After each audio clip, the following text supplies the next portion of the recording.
The grand chamber of the Galactic Council was built to impress. Columns curved upward like the ribs of a leviathan, ceiling encrusted with phosphorescent stone that shimmered with pale violet light. Delegates from over 60 species filled the lower tiers, their hover thrones arranged in concentric circles around a wide, silent stage. It was a room meant for power, built to intimidate lesser races and flatter the pride of empires. And in the center of that grandeur, sipping tea from a dainty porcelain cup, sat Earth's representative, Mr. Elias Caldwell. He adjusted his cuffs as a six-armed bureaucrat from the Krelt Dominion sputtered through the current topic, mining permits on asteroid belt 17K. Caldwell didn't interrupt. He didn't lean forward. He simply smiled. It was the sort of smile that revealed nothing, just the right amount of warmth to be polite, just enough ambiguity to be mistaken for harmless. The Jarek delegate, High Talon Varus, scoffed from across the room. A towering insectoid draped in ceremonial bone armor, he had not stopped sneering since the human sat down. "We waste valuable sessions listening to primitives," Varus buzzed, his mandibles twitching. "Their planet isn't even on the inner core chart. They bring us, what? Spices? Artisanal cheeses." There were chuckles, mostly from the elder empires, the ones that had risen when Earth was still flinging metal canisters into orbit. Caldwell tilted his head thoughtfully. "Well, I dare say we do have good cheese," he said, swirling his tea. "But no, sir. We bring something far more dangerous." The laughter paused. Even Varus hesitated. "And what is that?" Caldwell's smile widened, fractionally. "Curiosity."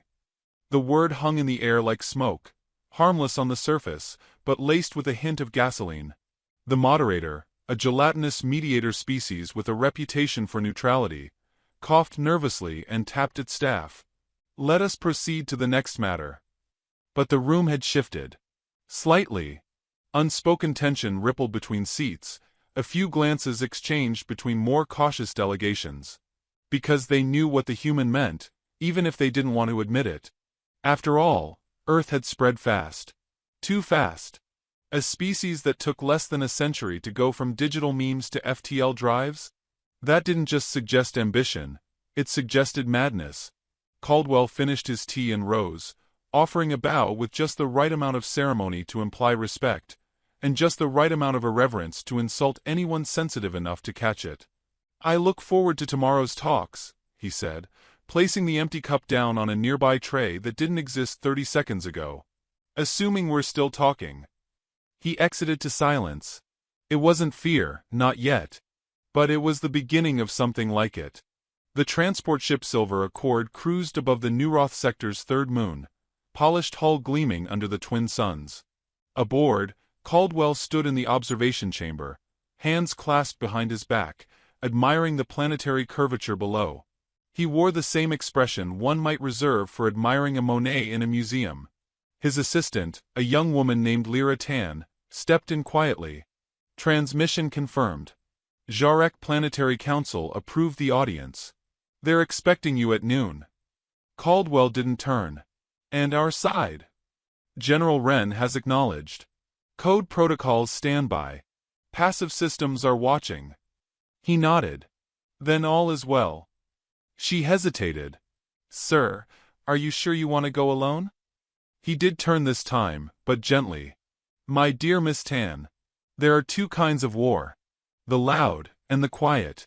If you wish to win both, you must be willing to be seen as breakable." She frowned. "That's not in the doctrine." "Precisely," he said and walked away. The Jarek platform was carved from volcanic glass, lit by sulfurous torches and humming crystal obelisks. Their architecture was as much performance as function. Every blade-shaped spire whispered of conquest. Caldwell stepped off the shuttle wearing a crisp, ash-gray suit. No armor, no escort, just a cane that doubled as a data tool. High Talon Varus was waiting. And smiling. "Human," he said, his voice a wet rasp. "You come with no guards. No security fields. No real power." Caldwell raised a brow. "I find those who feel the need to display power usually have little of it to spare." Varus tilted his head. "So you die brave or foolish?" Interesting either way. The blow came fast. Not ceremonial. Not dramatic. Just sudden. A soldier stepped forward and drove a plasma pike through Caldwell's chest before he could finish another quip. For 3 full seconds, no one spoke. Then Varus turned to the cameras. The human attempted to smuggle a weapon. This was justified. He said it not for truth, but for history. The broadcast was transmitted to the galactic core within hours. Condemnation was minimal. Most empires shrugged.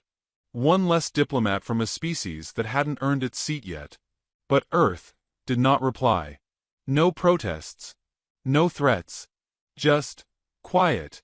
3 days later, in a bunker 3 kilometers beneath Earth's south pole, a woman entered a conference chamber lit only by red glow status panels. She wore a dark uniform with no markings. Her hair was tied back, and her voice was patient, like someone teaching chess to a child. Subject verified, she said. Biometrics confirmed. Caldwell executed at timestamp 47 hours 31 minutes and 2 seconds. The trigger is valid. Around her, others straightened. No gasps. No fury. Just the subtle tension of a gun being cocked. Operation Black Garden is active, she continued. Begin stage 1. Jarek trade convoys began to vanish. At first, they assumed pirates. Then, traitors. Then a full squadron was found drifting. Crews unconscious, systems offline, no signs of violence. Just a message etched into the flagship hull. You killed a whisper. Now hear the scream. The council debated. But Earth said nothing. 6 days after Caldwell's execution, the new human representative arrived at the Galactic Council. She was tall, soft-spoken, and dressed in gray. No pomp. No entourage. Her name was Dr. Helena Graves. She apologized for the delay. It has taken us time, she said, to adjust. Varus scoffed again. More monkeys in suits. Graves smiled pleasantly. Indeed. Curious, aren't we? The room hushed. Earth regrets Mr. Caldwell's loss, she said. He was one of our best. But it seems diplomacy is no longer our shared language. She stepped forward, calmly placing a sealed envelope on the council podium. Our terms are simple. A full investigation into the execution. Open access to Jarek logs. Public trial of responsible parties. And if we refuse? Varus said, smug. She looked at him. Not unkindly. We'll be disappointed. A pause. And then we'll proceed. Varus hissed. With what army? Her eyes softened. Oh no. We don't need an army. She tapped the podium gently. We needed permission. Out in the dark, above systems where Earth had never claimed to be, ships began to wake. Not battleships. Not cruisers. Something quieter. Smaller. Smarter. Scout fighters built without IFF. Satellites disguised as mining drones flickered to life and aligned. Supply lines were mapped, not attacked. Yet. Just observed. Varus's private channel lit up as he left the chamber. His intelligence officer appeared, panicked. Sir, we've lost contact with stations 14 through 22. No distress calls. No trace. Varus barked. Scramble patrol wings. Hunt these humans. Show them. No, sir, the officer said, quietly. Varus paused. No? They didn't do this today. Sir, the power records show those stations were compromised, days ago. Silence. They were waiting. Back on Earth, a man entered a quiet library in Geneva. His face was new. His gait altered. But the eyes were the same.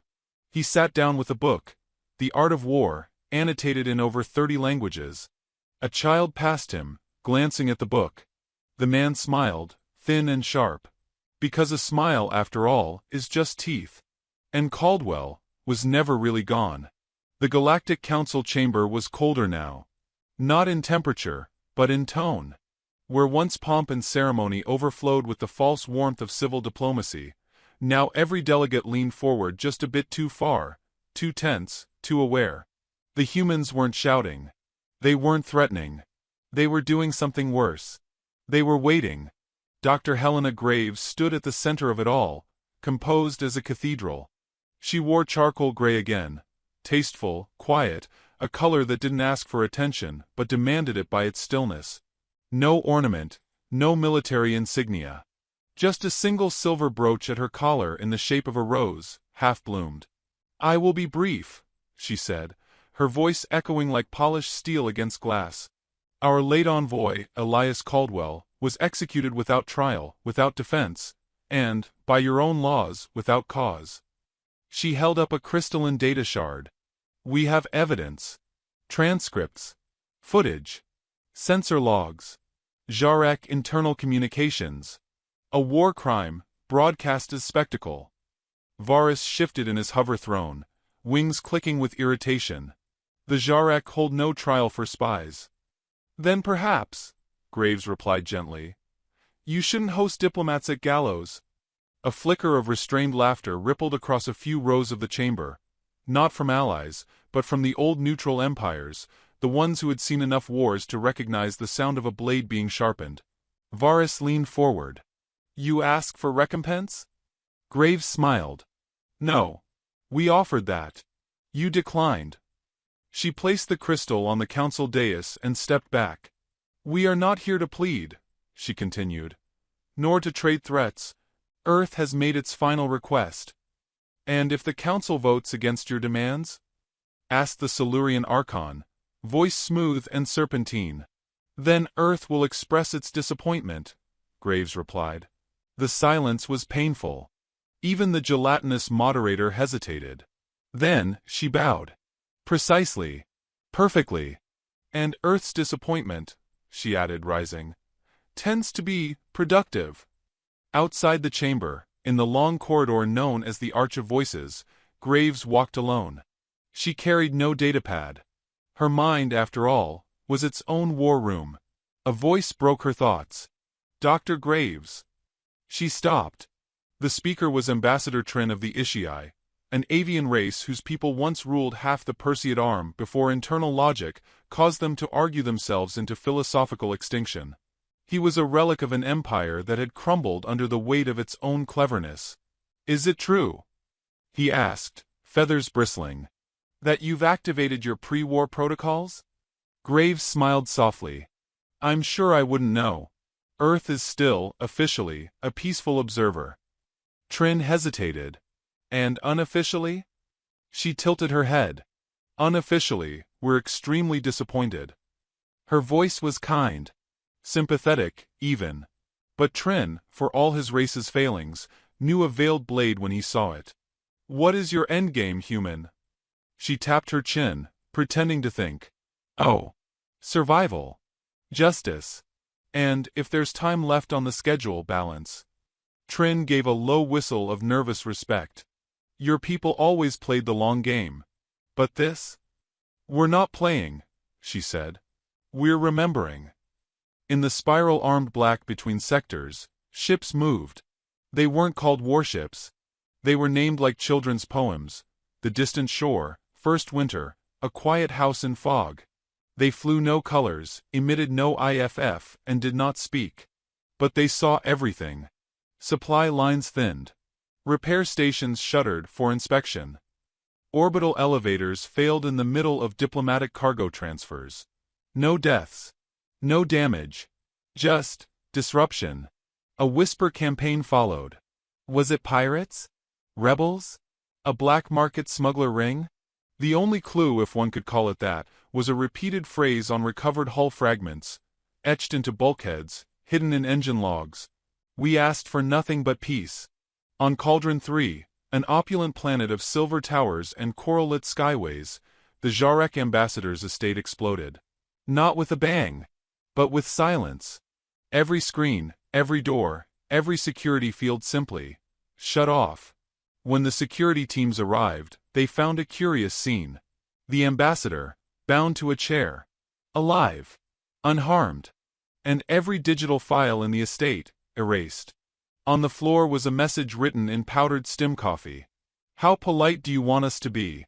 Varus screamed as his advisors listed loss after loss. Ships gone. Schedules collapsed. Trade routes in chaos. War without war. He turned to his intelligence chief. How are they doing this? The analyst, a rodent-like creature with too many degrees and not enough sleep, spoke cautiously. They don't engage directly. They interfere. Observe. Disrupt.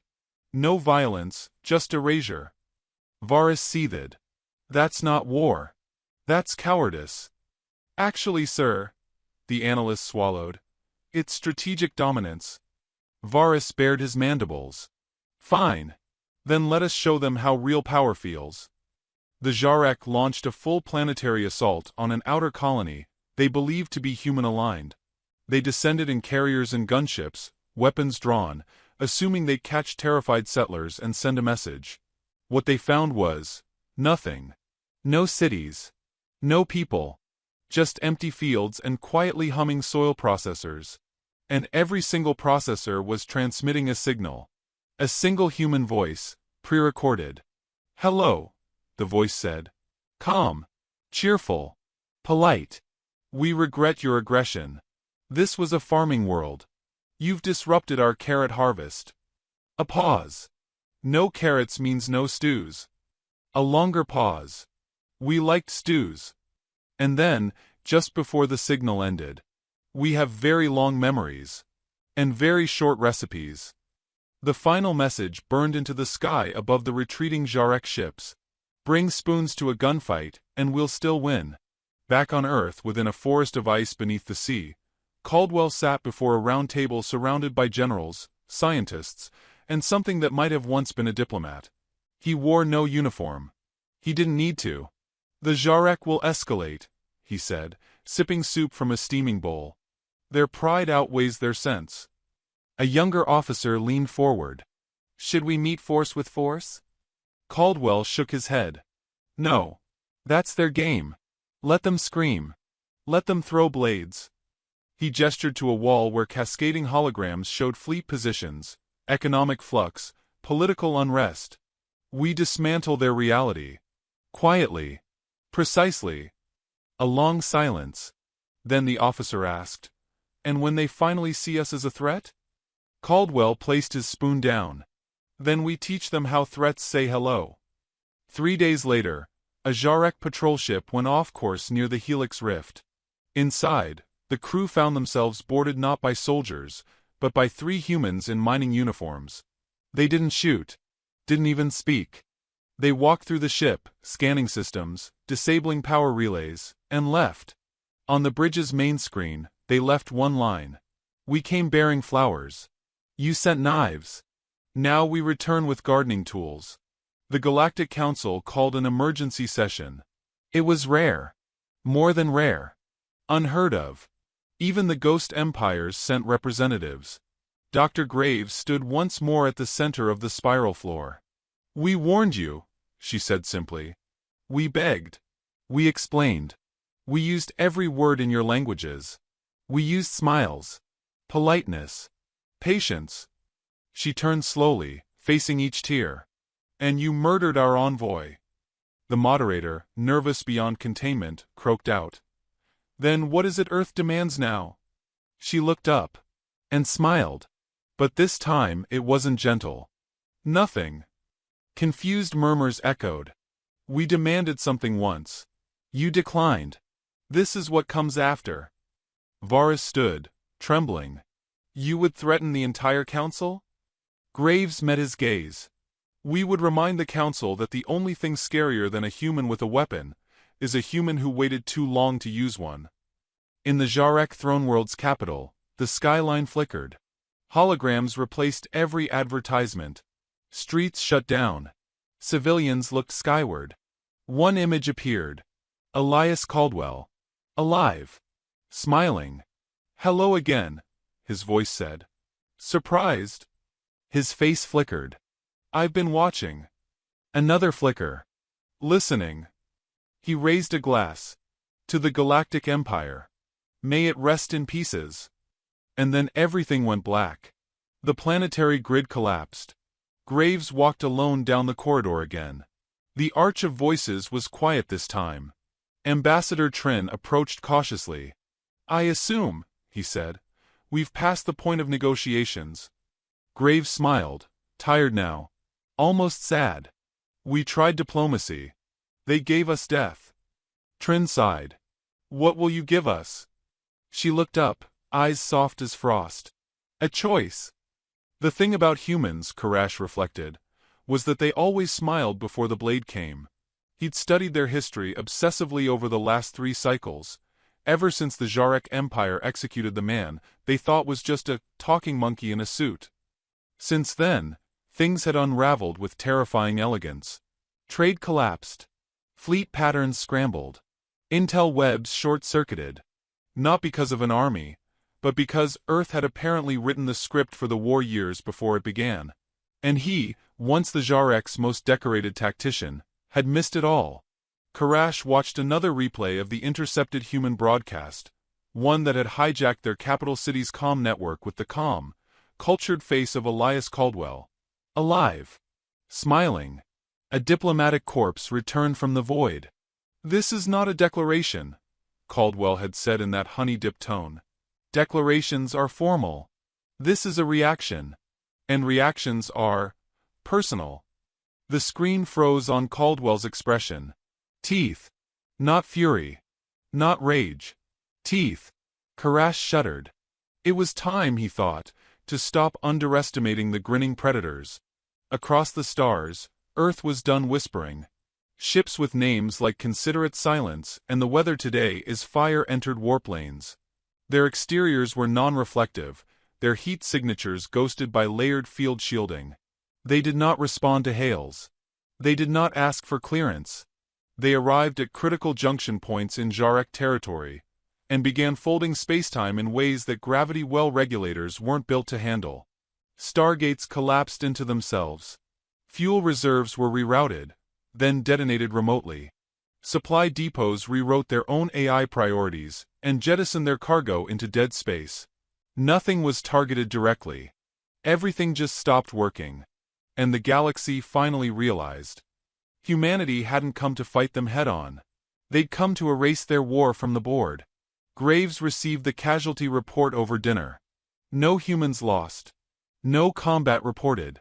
5 Jarek fleet elements incapacitated, without a single shot fired. She sipped her wine and tapped the report twice to archive it. Her aide, a wiry man with too many earrings and a sense of humor so dry it threatened drought, entered with a raised brow. "Jarek are demanding a formal conference." Again. Graves didn't look up. "And we declined." Again. Their escalating rhetoric. Words like retaliation, sovereignty, and the classic, annihilation. She glanced up now. Good. They're running out of vocabulary. "And if they move ships?" "They won't." The aide hesitated. "You're certain?" "I'm hopeful," she said, setting her wine down. "That they're still afraid to discover how much worse it can get." A pause. "If they're not," she added, "then I suppose it's time to test the fireworks." High Talon Varus did not believe in fear. He believed in precision, in order, in dominion through overwhelming control. But as his advisors chattered around him in the war chamber aboard the Jarek Eternal, even he felt the phantom ache of uncertainty threading its way through his core. "We must strike the human core colonies," one general barked. "They can't possibly defend all of them." "They won't need to," Karash replied, stepping forward at last. Varus narrowed his eyes. "Explain."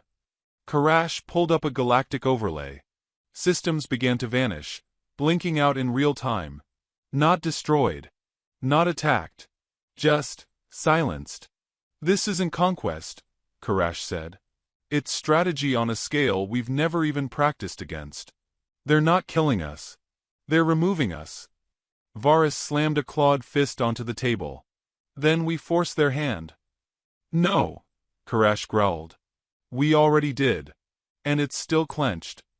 He turned the display to a classified file, one decrypted only an hour ago. Earth's War Doctrine. Or rather, one tiny excerpt of it. Operation Mirror Box. One sentence glowed across the briefing screen. Never let the enemy see your weapons until they're praying for your negotiations. Varus was quiet for a long time. Then, almost bitterly, "And if we go for their capital?" "You'll never reach it," Karash whispered. "And even if you do, what you find won't be Earth. It'll be a reflection." On a remote moon with no official designation, 6 Jarek saboteurs were sent to intercept what intelligence believed to be a civilian logistics point, supplying human ops. They landed with stealth rigs and cloaking packs. What they found was a barn. Wooden. With wind chimes. No sensors. No energy shields. Just cows. Actual cows. And a man in overalls painting a fence. The leader of the saboteurs stepped forward. "We demand your surrender and data codes." The man wiped his hands on a rag, turned, and said in a thick rural accent, "You boys sure you're in the right place?" The Jarek leader repeated his demand, activating his shock rifle. The human raised a brow. "Well, I guess it's that kind of visit." He whistled. And the cows exploded. Not literally. But what stood in their place weren't cows anymore. They were combat drones, disguised in bioframes, programmed with the entire Jarek infantry combat doctrine. The saboteurs died in 12 seconds. The last thing the leader saw was the man in overalls, standing with a mug of coffee, shaking his head. "You came all this way for a fence." Graves stood in orbit above that same moon, watching through surveillance feeds. She turned to her companion, a silent man in a pressed navy coat with eyes like black stone. "Send the message," she said. He nodded. To the Jarek fleet, a signal arrived. "Don't worry. We'll rebuild the fence." Meanwhile, Caldwell moved among the stars. He no longer used his name. Now he was known only in encoded whispernets. The mirror. The answer that smiles back. He walked through the gala of a minor neutral world, dressed in formal wear, wine in hand, speaking softly to a dozen species. Charming. Harmless. Until he handed an innocent young ambassador a small silver card. And 2 days later, that ambassador revealed the location of a Jarek listening post, disguised as a peace monastery. When Caldwell vanished, the only trace left behind was a napkin. On it was written, "Diplomacy is the art of letting someone else think they chose death." The Jarek Empire launched a direct strike. It was desperate, clumsy but loud. 3 dreadnoughts barreled toward Earth's frontier stations, teeth bared. They were met not by fleets, not by force, but by silence. Midway through warp, every dreadnought lost its navigational AI. And the last image they saw was of Elias Caldwell, projected inside their bridge screens, raising a glass. "Gentlemen," he said, "you're early. The war doesn't start until you admit we already won." The dreadnoughts collided into a dead star and vanished. Karash stood alone now in a war room that felt less like a command center, and more like a shrine to failure. "They knew," he whispered to no one. "They knew everything." A voice responded behind him. "Yes." He turned, claws extended. But it was not an enemy. It was Graves. And she was already sitting in his chair. Karash froze. "This is your capital," he said. "You're trespassing." She poured herself tea. "We were invited." "By who?" "By consequence." He stared. "You came alone?" Graves looked amused. "Oh dear. You think I'm here?" And the world went black. When Karash woke, everything was intact. Except the fleet outside his window. It was gone. Every ship in orbit vanished. Not destroyed. Stolen. Their transponders now pinged from the edge of Earth territory. And the message left behind? "You drew blood. We drew blueprints. Then built better weapons." The Galactic Council convened once more. This time, the mood was grim. Not because of war, but because Earth had not made demands. And in the absence of demands, all that remained was fear. Graves stood at the podium again. She didn't raise her voice. "Today is not a victory speech," she said. "Because victory implies this was ever a contest." A slow scan of the room. Even Varus was silent. "You killed a diplomat," she continued, "and expected a protest. She turned slightly. You got a mirror. Her final words were calm, but the silence that followed them would haunt history. You thought you were drawing blood. A pause. But we were writing history. Elias Caldwell stood in the observation room of the Warden's Mercy, a ship so deeply classified, even the Council's most invasive intelligence networks labeled it allegorical. Beneath him stretched the shattered glow of the Jarek homeworld's orbital perimeter. Fragments of broken defense satellites spun in slow, beautiful arcs. They haven't fired, murmured the junior operative beside him. They won't, Caldwell replied without looking. Not yet. There's still one move they believe they can make. He pressed a gloved fingertip to the transparent wall. Hope. The operative hesitated. Hope for what? Caldwell turned now, softly. That we're bluffing. The operative didn't answer. She didn't need to. Behind them, thousands of kilometers of strategic projections shifted color. Red systems blinking out one by one as Earth's disruption fleets closed the last circuits of the invisible noose. They had come not with guns, but with absence. No heroic charges. No declarations. Just subtraction. And now, the Jarek Empire had nothing left to scream through but pride. It would be enough, for one last, glorious mistake. In the Jarek high throne chamber, High Talon Varus paced. He was alone now. His advisors had stopped speaking days ago. Some defected. Some disappeared. A few simply curled inward into ritual silence, unable to speak after watching entire sectors blink out of existence without a single recorded blast. Karash had vanished too. Whether taken, defected, or fallen, Varus didn't care. There was no one left to strategize. Only him. And his shame. A transmission flickered in front of him. Dr. Helena Graves. Composed. Unhurried. Wearing a new brooch shaped like a ticking clock. I thought we'd speak, she said softly. Varus bared his teeth. You have crushed systems, stolen fleets, and broken alliances. And now you speak. I always spoke, Graves said. You just never listened. Varus slammed a hand against the console. What do you want? Say it. A throne? Submission? Your own seat on the council. She stared. Calm as sunrise. No. Then what? He roared. Graves leaned forward. Understanding. Varus laughed. It was cracked and hollow. You kill billions and call it teaching? She didn't smile. We did not kill them, she said. They are alive. But their power, the thing you thought untouchable, was based on fear. We only took that away. Varus's claws dug into the console's edge. You cannot erase us.